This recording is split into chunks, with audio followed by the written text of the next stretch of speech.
রোগী ভর্তির পরই তার ছবি ভিডিও পাঠানো, রোগী যেখানে আছেন সেখানকার জিপিএস লোকেশন নির্দিষ্ট সার্ভারে আপলোড, পাশাপাশি বেনিয়ম ঠেকাতে আর্টিফিশিয়াল ইন্টেলিজেন্স বা এআই এর সাহায্য নেওয়া।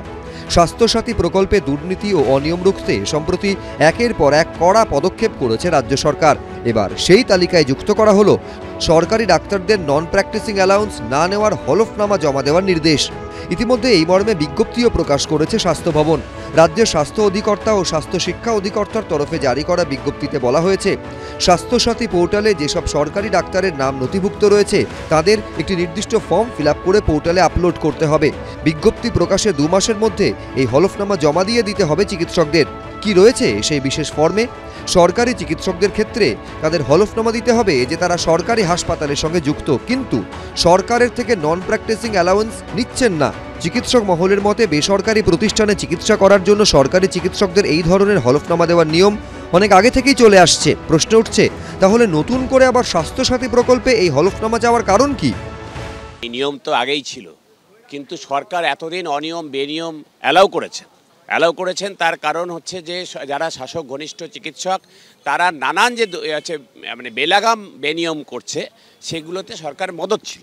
এখন তাদের মনে হচ্ছে যে চিকিৎসকরা তাদের কথা শুনছে না, তাদের বিরুদ্ধে কথা বলছে, অন্যায়ের বিরুদ্ধে কথা বলছে, তাদের দুর্নীতিকে সমর্থন করছে না, তাই তারা এই নিয়মগুলোকে আবার সামনে নিয়ে আসছে। এখানেই অনেকেরই মনে পড়ে যাচ্ছে মাস 2 আগে আরজিকর কাণ্ডে মুখ্যমন্ত্রী ও আন্দোলনকারীদের বৈঠকে মমতা বন্দ্যোপাধ্যায়ের তোলা চাঞ্চল্যকর অভিযোগের প্রসঙ্গ। দেখো, আমি বলছি না, আমার কাছে লিস্ট আছে 563 জন তোমাদের স্ট্রাইক চলাকালীন বিভিন্ন মেডিকেল কলেজে যারা গিয়ে স্বাস্থ্যসাথীর টাকায় বিভিন্ন প্রাইভেট হসপিটালে কাজ করে টাকা নিয়েছে। Don't you think it's a criminal offence? সেই কারণেই কি এবার সেদিকে কড়া হতে চাইছে স্বাস্থ্য ভবন? যদিও চিকিৎসক মহলের একাংশের দাবি এর নেপথ্যে রয়েছে প্রতিহিংসা পরায়ণতা। যারা সরকারি হাসপাতালে চাকরি করেন তারা প্রাইভেট প্র্যাকটিস যারা করেন তারা হচ্ছে যে নন প্র্যাকটিসিং অ্যালাউন্সটাকে তারা ছেড়ে দিয়েই প্র্যাকটিস করেন, এটাই হচ্ছে নিয়ম।